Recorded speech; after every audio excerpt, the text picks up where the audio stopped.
السلام عليكم ورحمة الله وبركاته.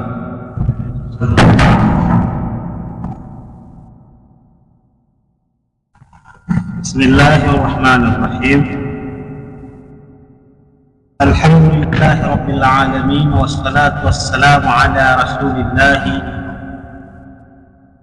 وآله وصحبه أجمعين، أما بعد. Tunamshukuru Allah subhanahu wa ta'ala kutukumbia tena na kutukutanisha katika kituo hichi kwa ajili ya kusoma na kukumbushana yanayohusu dini yetu. Alhamdulillah, kama ambavyo tulitanguliza na kupeana maelekezo ya kwamba siku ya leo Allah subhanahu wa ta'ala ikiwa ni mwenye kukadiria iwe, tutaelekezana kuhusiana na darasa ya manhaj na bilkhusus kuelezana uhalisia na uhakika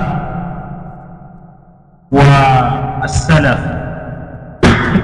Kabla tujaanza darasa zetu za kiratiba,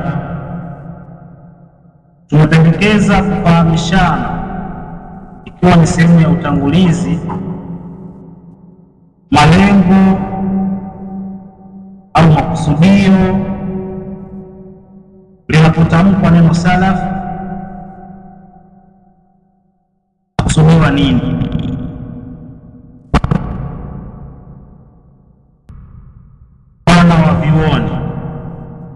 Kwa mujibu wa kauli za maswahaba, lakini pia na kunukuu kutoka katika adilla kuu, tukizungumzia Al-Qur'an na sunna za Bwana Mtume sallallahu alaihi wasallam. Tunaenda pamoja. Niingie moja kwa moja katika hii risala tuliyokuwa nayo basi na kupoteza muda.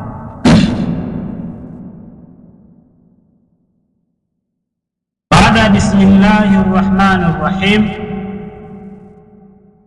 mwandishi akaweka au kichwa cha risala au jina la risala ambalo msingi wake ni swali likiuliza ya kwamba in lam takun salafia faman anta. Ni swali ambalo imisingi limebeba makusudio ya uzinduzi, kwamba mtu atapoulizwa hili swali huenda asipate jibu, kwa sababu ni swali ambalo linamwelekezea mtu jibu maalum. Yani swali ambalo linakuuliza ulizwa, lakini swali lenyewe linakupa jibu, na ukilikana kama una akili timamu huwezi kupata jibu tena. Kwa mfano, wewe uko hapa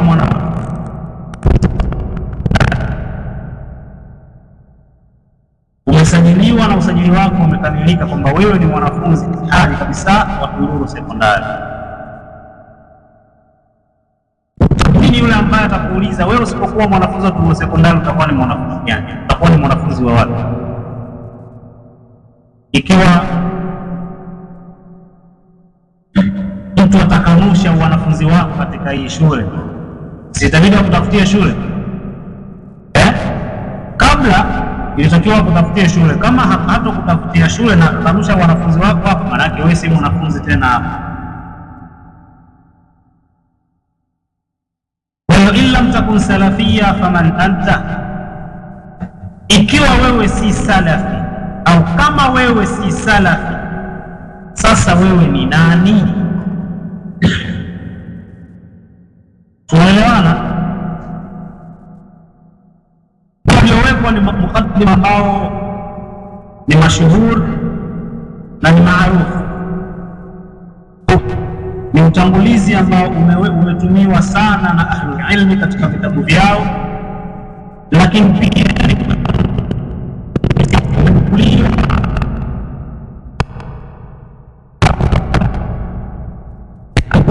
katika vikao vyake anapoanza kuzungumza, basi huanza na mukaddima huu kwa kumsifu Allah subhanahu wa ta'ala, kumhimidi na kukiri utume wake na kuziambatanisha aya kutoka katika sura Ali Imran na sura An-Nisa na Al-Ahzab. Kisha baada ya aya hizo alikuwa anaweka makemeo makali dhidi ya bid'a, na huo ndio ulikuwa utaratibu wake Mtume Muhammad sallallahu alaihi wasallam. Tutapita kwa haraka kwa sababu ni jambo ambalo tumewahi kusoma, na hii ni marejeo tu kwa manufaa au kwa faida ya wale ambao ndio tunaanza nao upya. Inna alhamdulillahi nahmaduhu wa nasta'inuhu wa nastaghfiruh. Kwa hakika himidi zote njema ni za Allah subhanahu wa ta'ala, naye Allah subhanahu wa ta'ala tunataka msaada kwake na tunataka msamaha kutoka kwake. Wa na'udhu billahi min shururi anfusina, na tunajikinga kwa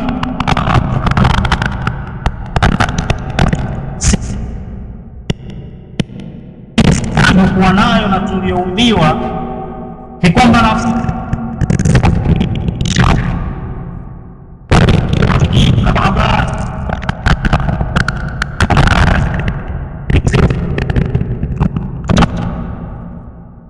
Allah atuwekee wikaya, atuwekee kinga au ngao yenye kutunusuru sisi katika kuyaingia maovu au katika kumwasi Allah subhanahu wa ta'ala.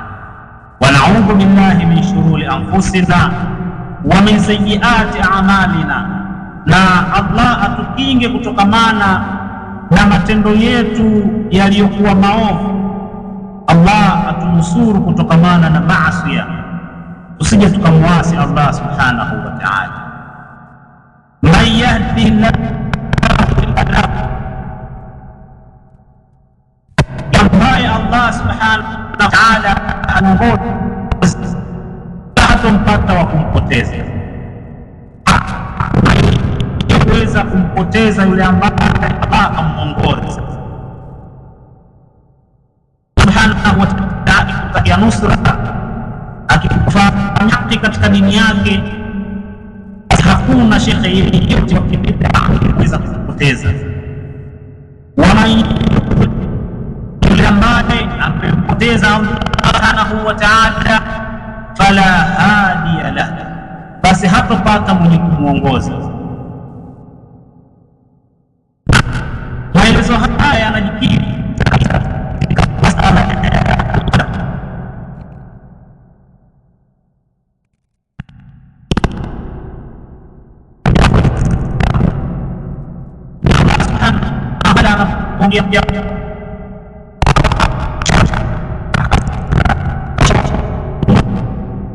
soma aya na hadithi, huwezi kumuongoza katika kwamba kwa hakika kwamba yeye katakiwa upotevu na Allah subhanahu wa ta'ala. Kwa mtu mwingine asije akachukua kwamba hii ni dalili ya kuendelea na maasi au na upotevu wake au na bid'a zake, akasema kama bid'a ni upotevu, basi mimi Allah ndo kanikadiria upotevu, sitoki kwenye bid'a. Unaweza ukakupa ushahidi kwamba wewe ni katika walioandikwa katika Lauhul Mahfudh kwamba wewe utakuwa ni wapotevu tu? Ni nani ana ushahidi? Kama hakuna, basi hakuna anayejua mwisho wake ni upi, na kwa vile hakuna ambaye anajua mwisho wake ni upi, lakini tunatambua wote kwamba Allah subhanahu wa ta'ala anapenda matendo mema na anachukia matendo maovu, na mwenye kutaka saada anatakiwa kujinasibisha na matendo mema mbele za Allah subhanahu wa ta'ala. Ikiwa umejikatia tamaa,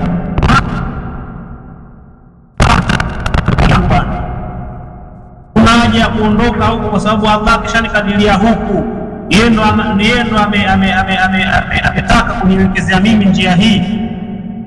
Allah subhanahu wa ta'ala anasema, waman yushaqiqi ar-rasul min ba'di ma tabayyana lahu al-huda wa yattabi' ghayra sabili al-mu'minin nuwallihi ma tawalla wa nuslihi jahannam, yule ambaye atajimegea upande akamwasi Mtume Muhammad sallallahu alayhi wasallam, kwa maana akaacha muongozo wa Bwana Mtume akajitafutia muongozo usiokuwa muongozo wa Bwana Mtume, na akafuata njia isiyokuwa njia ya waumini. Na wakati nashuka hii aya, Allah subhanahu wa ta'ala alipokuwa anasema waumini, alikuwa kusudia maswahaba wa Bwana Mtume sallallahu alaihi wasallam. Kwa hiyo mtu akajitafutia kichochoro, akachochorokea huko, akaona sifuati njia ya maswahaba, Allah anasema nuwallihi ma tawalla, basi tutamuelekezea huko anakoelekea. Alafu atapambiwa, ataona kwamba njia ndio hii. Na ndio maana pamesemwa kutoka katika kauli za ahlul ilmi ya kwamba miongoni mwa shari za bid'a ni kwamba mtu hawafikishwi kufanya toba, kwa sababu anaamini kule aliko ni katika njia ya haki. Kwa hiyo hafanyi toba. Toba inakuwa mbali kwake yeye mtu wa bid'a. Waman yudhlil fala hadiya lahu, na yule ambaye Allah atampoteza basi hatopata wa kumuongoza.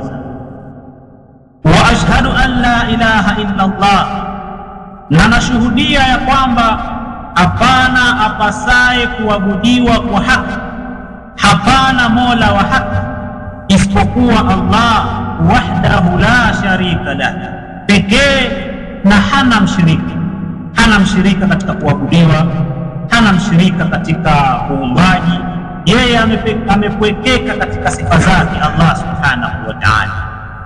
Wa ashhadu anna Muhammadan, na nashuhudia ya kwamba hakika ya Muhammad abduhu wake Allah subhanahu wa ta'ala, na ni mtume wake Allah subhanahu wa ta'ala. Ya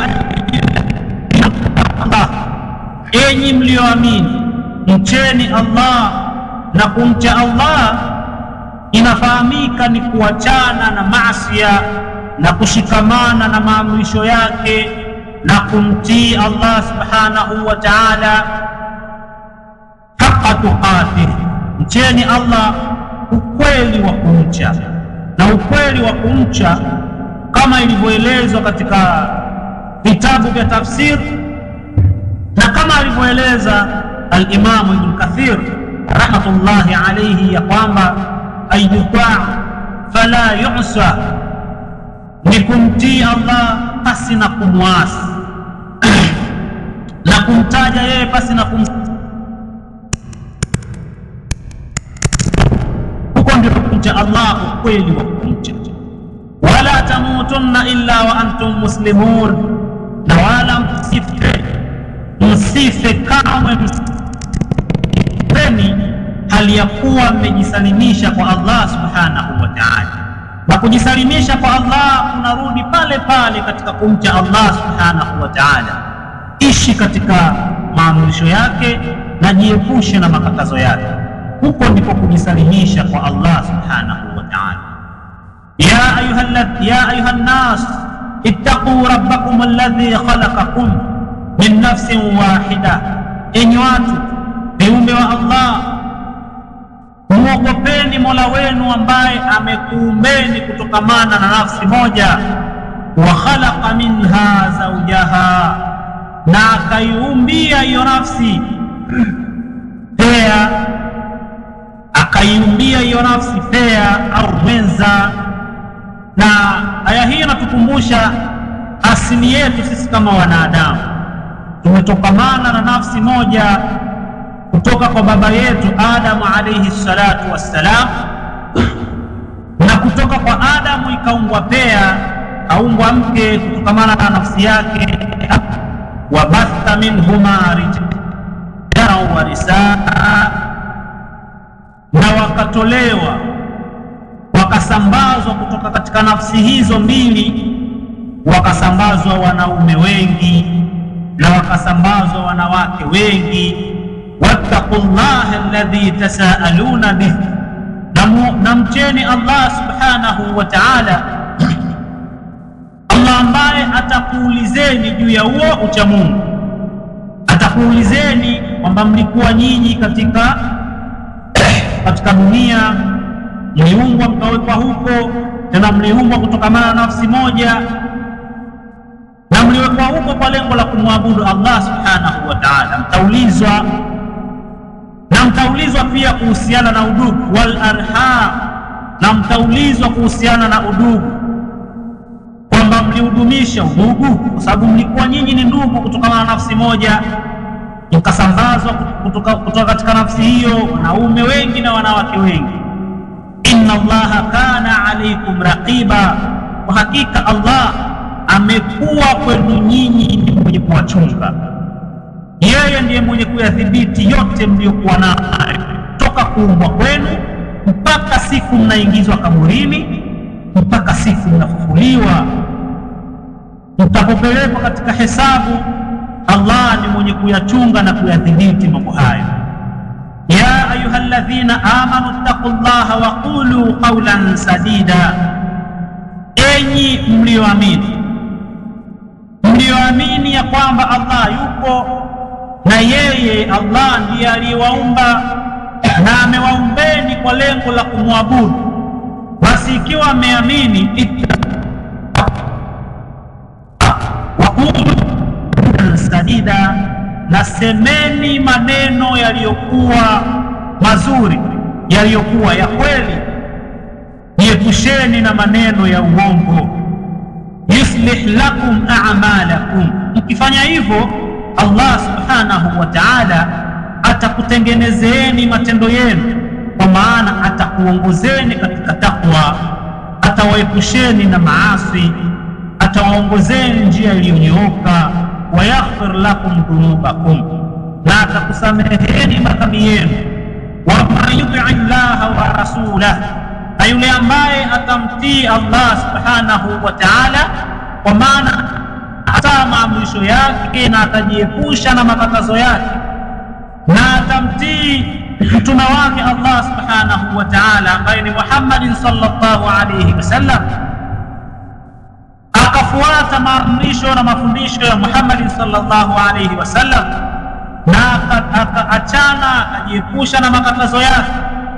Miongoni mwa makatazo yake wasallam ni watu kujiepusha na bid'a.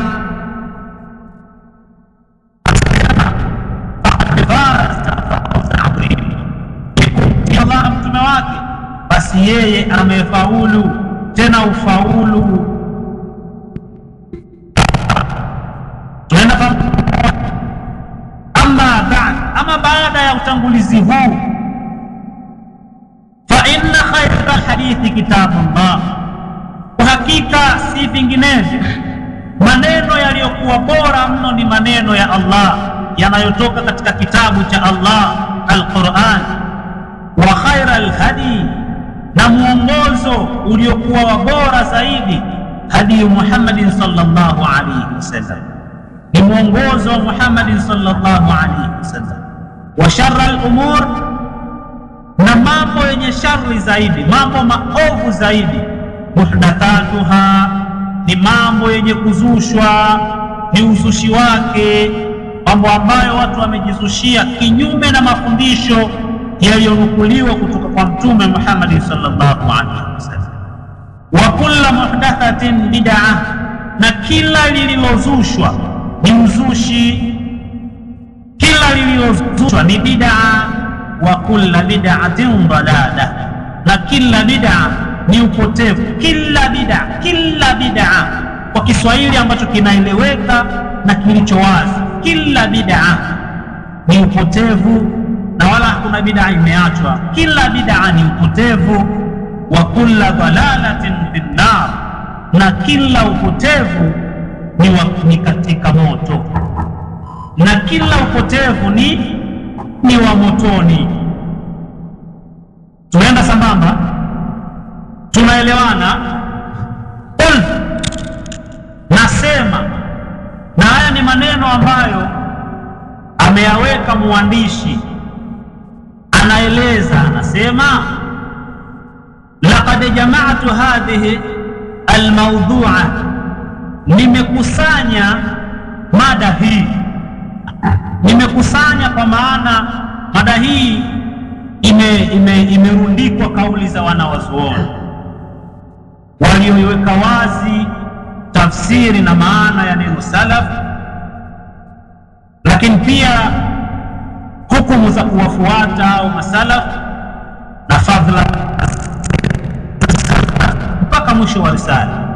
Kwa hiyo ni kusanyo la kauli za wanawazuoni lililotengeneza hii mada. Kwa hiyo nimekusanya mada hii ni ukumbusho liikhwani almuslimin, Waislamu khasatan, na khasa wale ambao ulaika alladhina yuhibbuna ma'rifata, wale ambao wanapenda wayuhibbuna hadhihi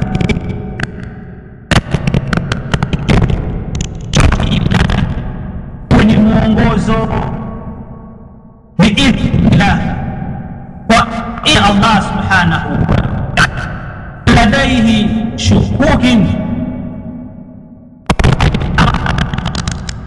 hawla juu ya manhaji salaf. Ana salafi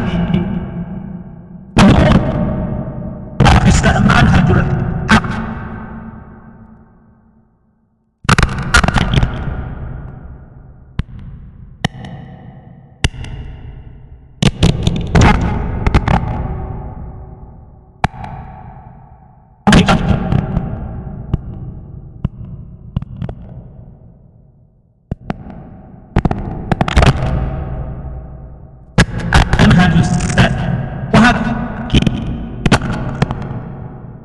hii njia ya salaf alladhi nad'u ilayhi, ambao sisi tunalingania kwayo, kwamba tunawataka watu waifuate hii njia ya masalafi. Anasema wasabilu sahih, hii ndiyo njia ya haki, njia iliyo sahihi liislahi jamii jawanib hayatul muslim, ni njia ambayo iko sahihi kwa kutengeneza nyanja zote za maisha ya Muislamu. Hii ndiyo njia ambayo iko sahihi katika kutengeneza nyanja zote za maisha ya Muislamu, min al-akhlaq, kama vile katika tabia zake, wal muamalat, katika miamala, jinsi ambavyo wanaamiliana na watu, wal ibadat, na jinsi ambavyo anaweza kufanya ibada zake, mimma yabghi an yatahalli bih, na yasiyokuwa hayo katika yale ambayo imepaswa Muislamu ajipambe nayo. Tuko sambamba na kwamba hii manhaji ya salafi tunayolingania na kuwaelekezea watu ni manhaji ambayo ndiyo njia sahihi ya kutengeneza nyanja zote za maisha ya watu au maisha ya Muislamu: tabia, miamala, ibada. Yani anapokuwa anaishi na watu katika tabia zake, anatakiwa kuwa vipi? Asiwe mwizi mathalan, asiwe muongo, asiwe msengenyi, na katika miamala awe mkweli katika miamala yake na watu, asiwe mtu wa ghisha biashara yake na kadhalika. Pia wala ibadat, na katika ibada zake asije kuzikosea ibada zake, asifanye kwa na yasiyokuwa hayo katika yale ambayo Muislamu anatakikana kujipa nayo. Walaisa salafia, mujarrad al-bid'a, sio usalafi umeegemezwa tu katika kujiepusha na bid'a fil ibada, sio tu usalafi kwamba kuegemea katika kujiepusha na bid'a katika ibada pekee, kwamba mtu anaona yatosha kuwa salafi kujiepusha na bid'a, sema hiki ni bid'a basi mimi sikifanyi. Labda maulidi ni bid'a, mimi sipigi maulidi. Labda 3:47 ni bid'a, mimi sifanyi hivyo vitu, akajiepusha na hivyo tu. Alafu katika tabia yeye ni muongo, katika miamala ni muongo, akaona inatosha yeye kuwa salafi kwa kuona kwamba amethibiti tu katika swala zake kama alivyoswali Mtume, katika ibada nyingine kama zilivyothibiti na kunukuliwa katika vitabu, akaona hilo linatosha kwamba huo ndio usalafi. Lakini kwenye tabia kitu mbovu, basi huko maziwe. Salafi sio hivyo. Usafi umegusa nyanja zote za maisha ya Muislamu, kuanzia tabia zake, amala, hali yake anavyoishi na familia yake, urafiki wake na watu wake, anakuwaje katika nyanja zote za maisha, na huo ndio usalafi.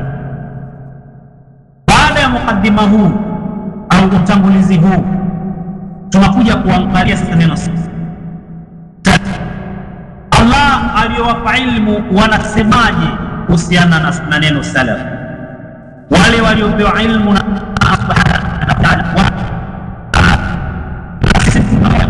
kuwafuata wao, ikiwa maelezo yao yataenda sambamba na Qur'ani na sunna za Bwana Mtume sallallahu alaihi wasallam. Allah akatuambia fas'al ahlu dhikr, mtu anaongea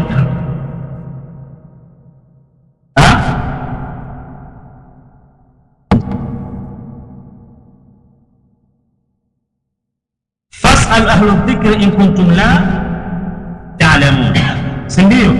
Waulizeni wale waliopewa ilmu ikiwa nyinyi hamtambui. Na hao waliopewa ilmu ndio wanatueleza. Doktor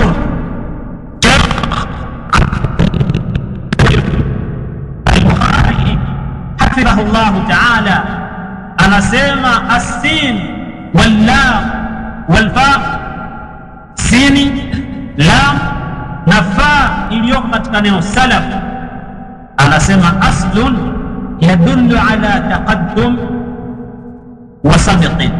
Kwa asili hizi herufi zikiungana, herufi ikafuata lam na fa, zikiungana kwa asili nashajuya taqaddum, utangulizi wa sasa katika utangulizi. Lidha wa hivyo sa falafdhatun, utangulizi, sabiq kadhalika mtangulizi, wasalafiyu twende sambamba, tunaelewana? Wasalafiyu kuna kitu kimeongezeka hapo. Nini? Kimeongezeka hii hapa. Sijaingia huku, turudi katika yetu ya asili Kiswahili, tunaelewana? Yaani kuna baadhi ya mambo mnatakiwa kuwa makini sana, sabati, lakini usikaze ubongo, hebu jaribu kulegeza ubongo, utaelewa. Katika lugha yetu sisi kama Waswahili kuna utaratibu wa kunasibisha mambo, si ndio? Kuna wakati tunayanasibisha mambo kwa mtu fulani au kwa kitu fulani au kwa eneo fulani. Katika lugha ya Kiswahili tunaponasibisha mambo tunatumia neno gani? Yaani kitu fulani tukikinasibisha kwa mtu fulani tunatumia neno gani? Unajijike hiyo, unajijielo. Nimesoma mbinu za uundaji wa maneno, si ndio? Tunatumia neno gani tunaponasibisha kitu kwa mtu fulani? Nitoe mfano ili nifungue njia, si ndio? Kuna kitu kinaitwa jeshi. amenasibishwa na jeshi anaitwa. Kwa hiyo mwana imefanya kazi gani? Tunaweza tukasema mwana hapo ni mwana al-nisba, si ndio? Mwana imefanya kazi ya nini? Ya kunasibisha kwamba huyu jamaa aliyesimama hapa anaitwa mwanajeshi. Kwa sababu gani? Yeye kazi yake ni analihudumia nini? Jeshi. Tuelewana? Mwanafunzi amenasibishwa na nini? Kujifunza, si ndio? Naam, vizuri, barakallahu fik. Mwanafunzi amenasibishwa na kujifunza, ameitwa mwanafunzi kwa sababu funzi, funza, funzo, kujifunza, si ndio? Naam. Sasa as-salafiyu, hii ya tunaita ya nisba, ni ya kunasibisha. Tunaelewana? Kama vile tunavyosema ash-shafi'iyu, kwamba huyo mtu amenasibishwa na madhhabu ya Shafi'i, sawa. Al-Hanbaliyu, kwamba huyo mtu amenasibishwa na madhhabu ya nani? Al-Imam Ahmad bin Hanbal. Sawa sawa. Wana toka nyumbani na Chingwea, tunainasibishaje na Chingwea kwenye Kiarabu? Mmepata picha na Chingwea au? Lakini ndio makusudio, tumeelewana? Sasa salaf ni watangulizi au ni mtangulizi. Tukiweka salafiyun, kwa maana yule anayejinasibishwa au anayejinasibisha au anayenasibishwa na nini, sawa. Sasa katika lugha yetu ya Kiswahili sisi tuna utaratibu wa kutohoa au kukopa, unanielewa? Wewe ni CBG, unahitaji CBG bwana, PGM, unanielewa wewe? PGM, sawa. Kwenye Kiswahili tuna utaratibu wa nini? Wa kutohoa au kukopa, sawa. Kwa mfano, nazungumza na wasomi bwana, msini yangu bwana, asili yake ni lugha gani?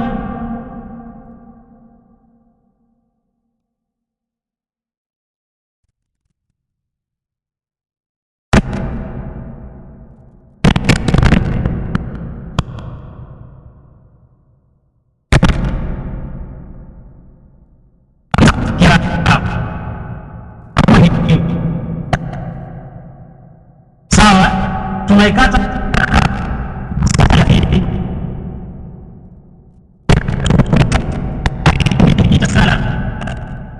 kusudia salafi ni ndio mtangulizi na kusudia. Tunaelewana? Kwa hiyo nitakuwa nimekusudia nini?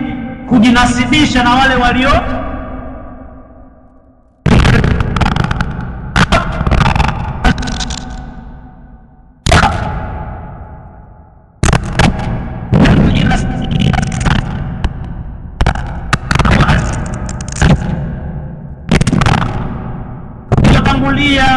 au kwa mtangulizi. Wa huwa kullu man taqaddamaka min abaik,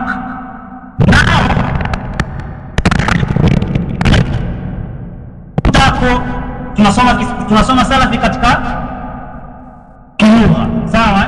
Kila aliyekutangulia katika baba zako wa qarabatik, na watu wako wa karibu, tunaelewana? Hum salafuka, hao ni masalafi wako, ni watangulizi wako, tunaelewana? Kwa lugha hii, baba yako wewe ni nani? Babu yako wewe ni nani? Kwenye Kiswahili tunahitaji masalafi wahenga. Sisi wanasema wahenga, si mnasema gani? Kwenye Kiarabu tunasema ni masalafi yao. Tuko sambamba wa minhu qawluhu ta'ala, na mwa yale yanayoeleza kwamba salaf ni watangulizi ni kauli yake Allah subhanahu wa ta'ala. Na hapa ikiachiwa watangulizi katika upande wa lugha, anaweza kuwa ni mtangulizi mwema au si. Wewe baba yako kama alikuwa ni mwizi, basi ni mtangulizi wako. Amekutangulia kwa nini? Umri, si ndio? Katika yale ni mtangulizi ni aya ya Allah subhanahu wa ta'ala aliposema ja'alnahum salafan wa mathalan lil akhirin, tukawafanya wao kuwa ni masalafi, tukawafanya wao kuwa ni salafan, watangulizi, wa mathalan, na ni viigizo au mfano kwa nani? Kwa nani? Lil akhirin, kwa wanaofuata, na sisi ndio tuliofuata, si ndio? Aya hii Allah subhanahu baada ya kuta visa vya watu waovu kama vile nani? Firaun, si ndio?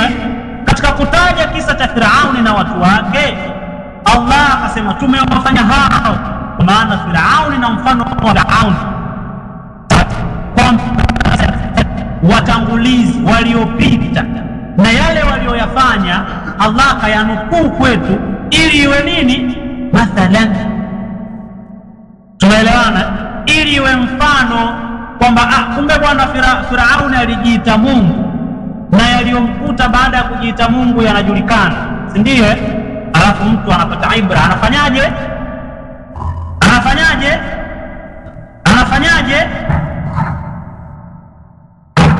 Sawa, napita hapo. Mimi naamini tumeelewana, si ndio?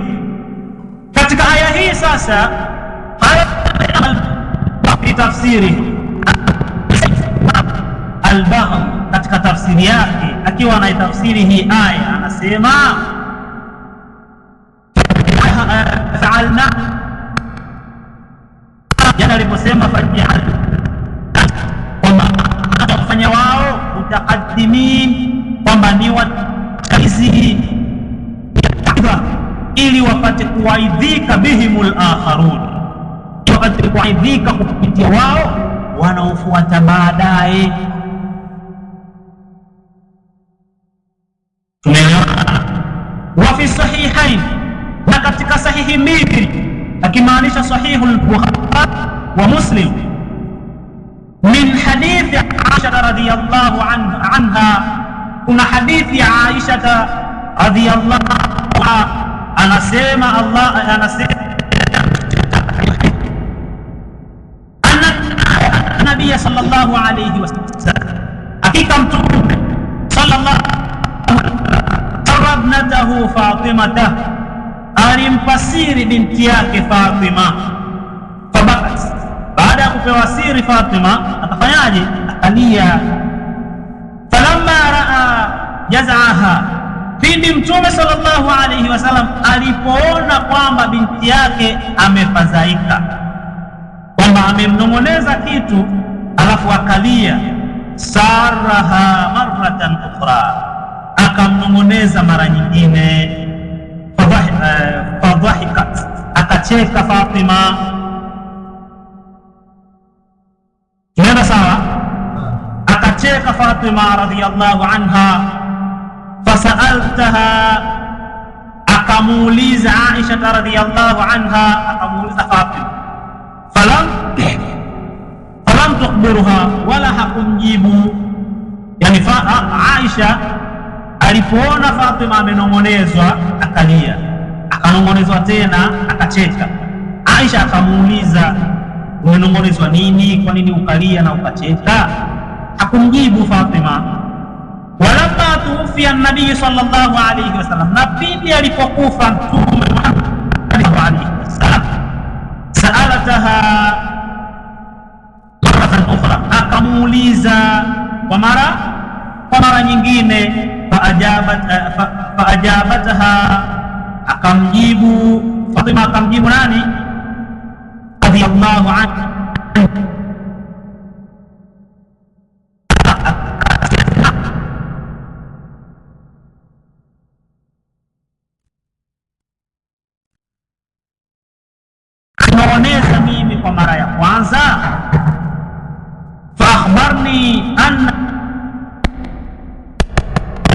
Jibril kana yuaridhuhu, alikuwa akimuaridhisha, alikuwa akimpitisha kila mwaka maratan, mara moja. Wa annahu aradahu al'an,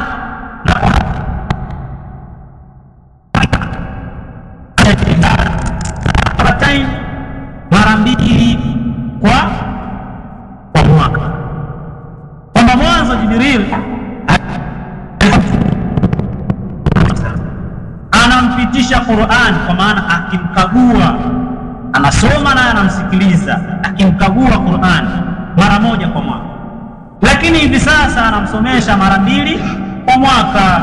Akasema waqala laha, akasema Mtume Muhammad sallallahu alaihi wasallam kwambia binti yake, wa inni la ura, na mimi wala sioni, al-ajal, isipokuwa naona muda.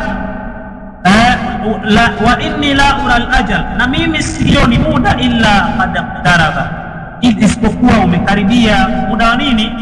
Kwa kuondoka Bwana Mtume sallallahu alaihi wasallam, muda wa kufa. Kwa sababu kama hivi sasa ananipitisha mara mbili, kwa maana anataka kwamba nakufa aliyakuwa niko na Qur'ani. Kwa hiyo sasa, fattaqullaha wasbir, basi mche Allah na ufanye subira. Fattaqullaha wasbir, mche Allah na ufanye subira.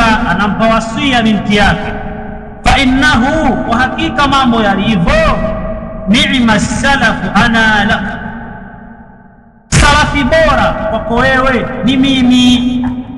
Anayasema nani haya? Anayasema nani haya? Mtume Muhammad sallallahu alaihi wasallam.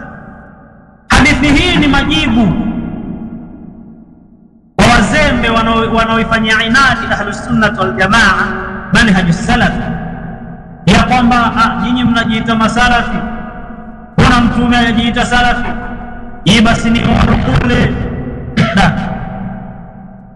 Ujinga ni mzigo sana. Mtume kajiita salafi, kabla watuambie kwamba haya ni maneno ya kubuniwa tu, hajathibiti kutoka kwa mtume. Na akisemwa hivyo au mtu mwenye kusema hivyo amekufuru. Umeelewana? Kwa sababu hadithi sahihi haipingi, na mwenye kuipinga amekufuru, ametoka katika Uislamu. Yaani kukufuru sio kwamba labda kufuru kwamba mchezo wote za madani, ametoka katika Uislamu. Tumeelewana? Kwa hiyo Mtume sallallahu alaihi wasallam anamwambia binti yake, fa innahu ni'ma salafu ana lak, kwa hakika mtangulizi bora kwako wewe ni mimi, akimaanisha salafi kilugha. Kisha anasema sasa, Fatima anaendelea kumwambia mama yake Aisha, fabakaitu alladhi raaitu, kilio ambacho ulikiona, kwamba alilia baada ya kuambiwa kwamba mimi sioni, sikuwa muda wangu umefanyaje, umekaribia wa kufa. Yule ni mtume wake na pia ni baba yake, huzuni mara mbili kalia. Falamma raa jazai, na kufadhaika kwangu, sarani, akaninong'oneza mimi, athania, kwa mara ya pili. Sawa. Faqal,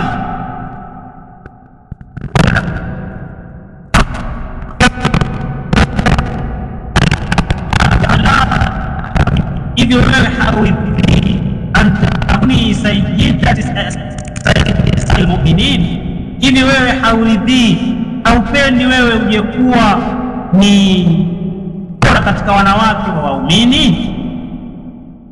Au sayyidati nisai hadhihi al-umma, au haupendi wewe kuwa wabora katika wanawake wa umma huu?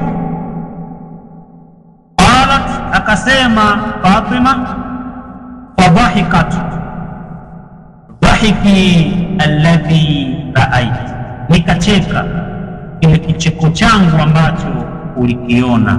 Kwa maana alifurahia ile bishara aliyopewa na baba yake kwamba kumbe hata baba yangu akifa bado mimi nitakuwa ni mbora wa wanawake wa waumini na nitakuwa ni mbora wa wanawake wa umma huu. Fahimtu? Mpaka kufikia hapa, kwa yule aliyewafikishwa na Allah subhanahu wa ta'ala kwa maelezo haya ya wazi, isipokuwa aliyofungwa ubongo wake na Allah subhanahu wa ta'ala, tumeelewana idhnillah kwamba tunapozungumza salafi kwa upande wa lugha tu tunamaanisha kitu gani. Sawa? Allah tuwafikisha, wakati mwingine tukipata nafasi tutakuja kuangalia min hayth al-istilah, tutakuja kuangalia katika upande wa kisheria sasa, kwamba kwani kisheria, kidini, sasa tunaposema salaf tunamaanisha nini? Tunaelewana? Naam.